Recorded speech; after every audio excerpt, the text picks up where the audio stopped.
function. You know, like even in our own nature, we don't integrate our bodily functions, our sexual desires, our intellectualism, our spirituality. They're all disparate things. And what he's saying there about the way you're led through a city is interesting. Of course, you're not going to go and watch shit trundling down a pipe the same way you would a football match, although this podcast has tried to make it as central as imaginable. But it's an intriguing point. But check out this. The situation is thought that the only way to truly experience the reality of a city was to drift through it. What a bunch of lazy bones. Oh, the only way to experience the city is to just drift through it, drunk, not doing any work, or helping properly when the Nazis turn up.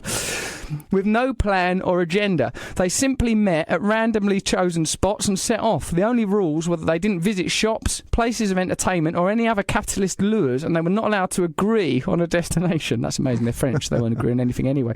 It seems they did bring their own supplies of wine, though. Thank you for your enthusiasm for the subject. It's time we reclaim the cities for the people who lived in them. Best wishes, John. I like that email a lot, Matt. Right, on that theme, right? I saw this thing where, for no reason, these people, you know, like when you've got it's an iPhone app or whatever phone app, right, where you go cycling. I had one, or you go running, right, and it draws your like route onto a map so you can see where you went. But people started doing it, so they draw like willies or draw a star or whatever. And so they just go for a walk or a run or a cycle that drew a picture, right?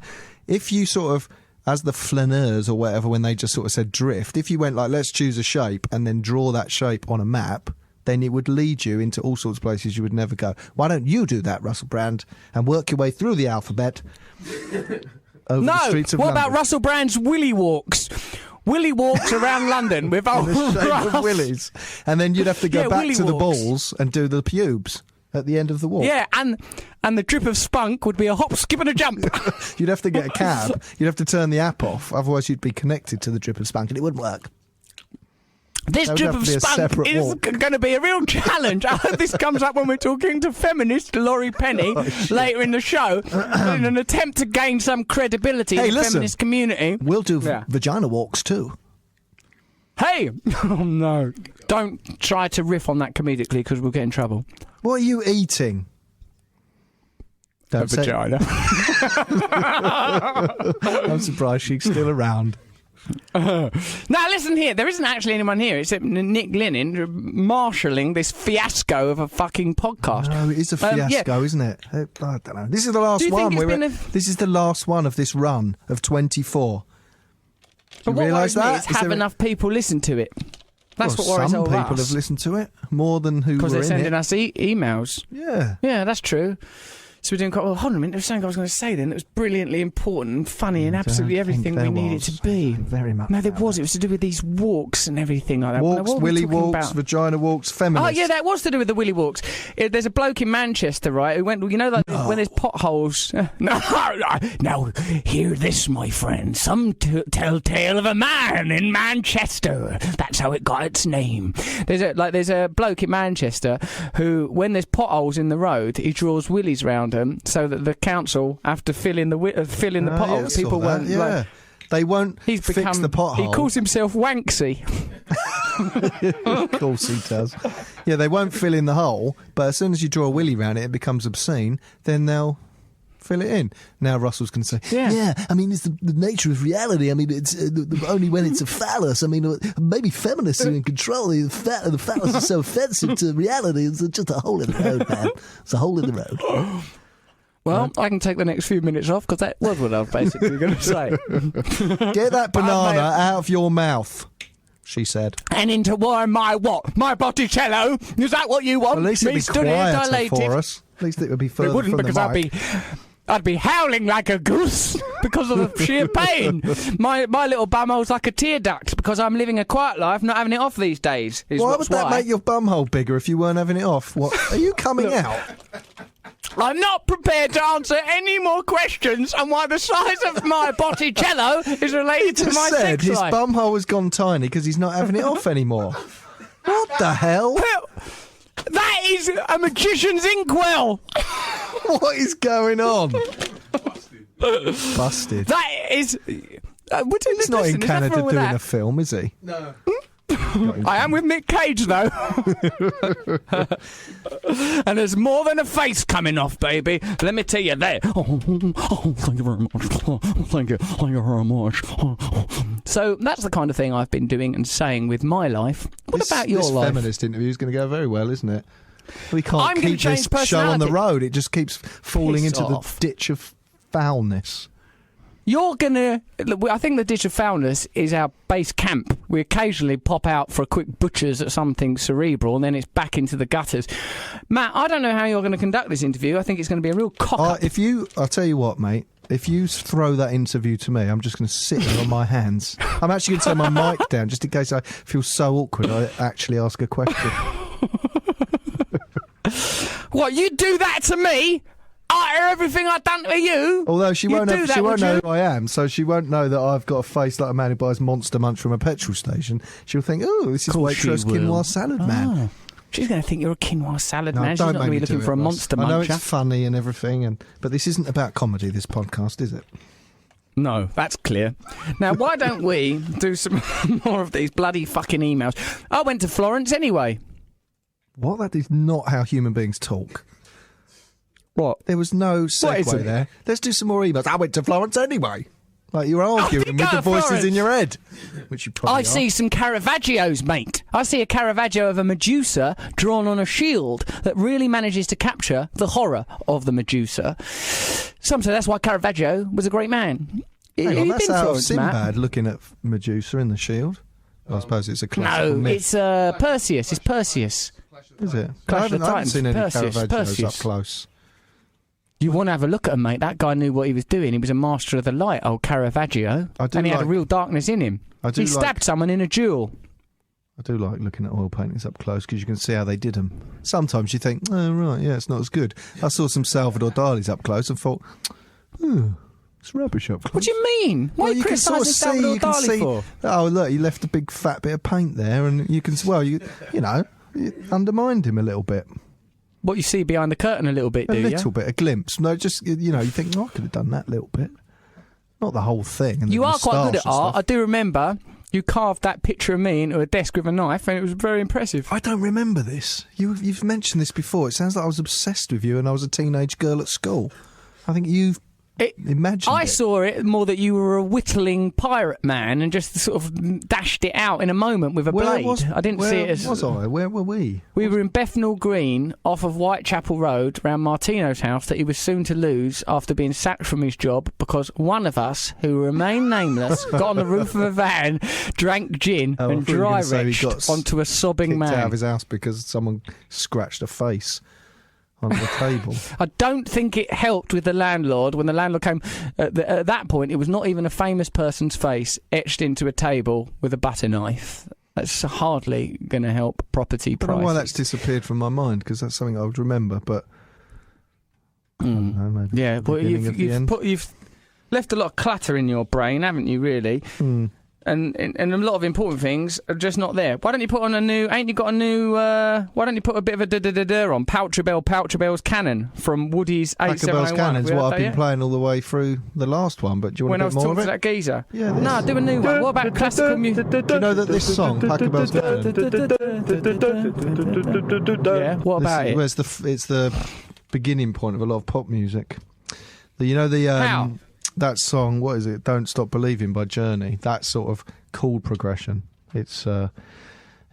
Where do you learn a thing like that, Cannon. Matthew? Well, there was this thing on YouTube. Well, there's this comedy troupe who are a musical comedy troupe. I can't remember what they call it. Oh yeah, Axis of Awesome, right? And they do a thing which is amazing. You should look at it. Where it's like 4 chords, and then they keep playing the 4 chords over and over, and you sing hundreds of famous pop songs over them, and they all fit because that chord progression is just. It just works, and it's like, so there's loads. There's I can't remember.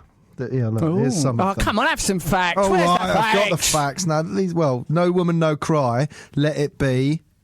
Right, Bob Marley, The Beatles, Natalie Imbruglia, Torn, U2, With or Without You.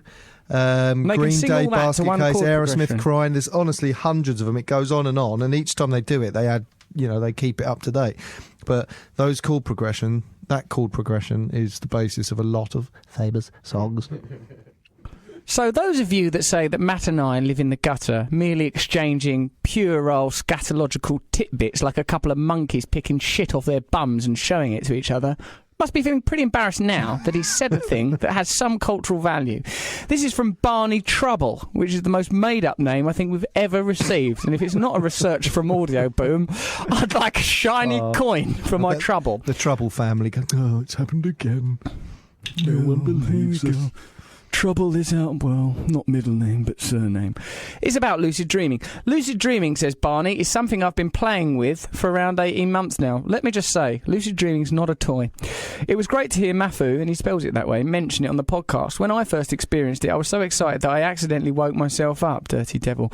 It's very, very hard to practice, and for me it was another 2 months before I did it again. The best way to describe it would be, compare it to daydreaming. When you daydream, something will jolt you back to reality, like in a cartoon when they jolt back to reality and like they go, Dennis, Dennis, Dennis, and then, you know, and it's happening in reality. Which never happens in real life, does it? That has never happened to me. No one's ever gone Russell, Russell in a dream. Although there was one time when I was asleep on an immigrant's bed and I got shoved, and I do remember that in the dream I was having, on the immigrant's bed, I was shoved in that too. And then when I woke up, it was the actual immigrants like, shoving me to say, what are you doing in here? Yeah. And I said, well, if I was Nigel Farage, I could say the same thing to you. What are you doing here? But I didn't say that because anti-immigration rhetoric has never been old Russ's thing. Not even then, when I was in a room with some immigrants who were actually very kind to me. Well, you were the immigrant in their room, weren't you? I'd immigrated into their room. I was just there, and it must have been a very frightening thing for the elderly woman and children that flanked me. Naked. And my nude form on that bed there. But I saw him years later down the Dole office. It's a story I've told many, many times. Anyway, the fact is this, that in that instant, I do remember that there was a bit where I thought this is a bit like a dream. And also maybe, Matt, that time I caressed your furry buttock, mistaking it for the woman. Furry? Well, have you been using this lucid dreaming, Matt? I don't think you've got it in you to do a lucid dream. I bet yours is a right mumbo jumble of crud. I had a dream the other day, and I remember it for some reason, that, you know, when you get a new phone, it's got that plastic screen protector on it, right? Yeah. Are you ever tempted to leave that on? Leave it on for as long as I can, which could up to about a week, I reckon I can keep it on there. Then I peel it off. I was doing that on a car windscreen. I had one over my car windscreen, and then people laughed at me and said, "You've still got the thing on your car." And then I was peeling it off, and I was at lights. I'd stopped with my hazards on to peel it off, and it was very hard to peel off. I only got about 2 inches off of the windscreen before. I mean, it was a terrifying dream. Really. Did it splinter and shred, baby? A harbinger of doom for humanity. No, it was just the plastic bit, and I was trying to pull it off. And it wouldn't come off. Could you not get the whole thing off? That's what I want to know. That's the sort of thing that could crop up in... I got a sort of corner of it off, and it was just flapping off. Once you've got the corner, that's the body of the work done. It's a simple swish from there. I had to get back in my car and I sort of, I was in a dream, so I don't know where I went, but probably to another dream. The unconscious mind grappling in the infinite unknown there, using symbols and images to try and make sense of the madness of modern life. We're trying to do that in this podcast and all. What I don't get about dreams is, right, you've still got who you are in the dream. So why don't you just go, well, this isn't possible. There's things happening in dreams, like where I'm part female and I'm still at school and stuff, and it doesn't even make any sense. Why doesn't the part of me that's me say... Why isn't the dream about me going, oh my God, I'm part female and I'm back at school? But I'm not. I'm just living my life good. Yeah, this is who I am. So why is that? That means that myself and who I consider myself to be is an illusion. I believe so. And the process of our participation in reality is one of refinement. Like when you talk about your son, his approach to reality is very, very sort of open, and you can even witness the experience of him learning the rules and codes of, like, you know, remember you told me that thing about when you told him he was going to get some pirate coins. And what was that story again? No, he was so he'd had chocolate money, you know, like gold coins that you open and there's chocolate in there. And then another day we were cutting stuff out of cardboard, and I made a load of circles and said, let's make pirate money. And we had gold paint, so I painted all these things, and I left them to dry on like a drying rack, like a thing you'd let a cake dry on, just so the paint would dry, and he'd get them sooner, because obviously as soon as you do it, I want to play with them. They're covered in gold paint, right? Then they dried. About 2 hours later, I said to him, look, the pirate coins are ready. And he was so excited and got them. And he peeled them open. They were just cardboard from a cardboard box. And like looked inside them and went, we can't eat this. And he threw them all in the bin. And he hated them. Took me about an hour to get him back down from his cloud of depression from it. But yeah, so in his mind, the reality was pirate money has chocolate inside it. So the fact that we painted cardboard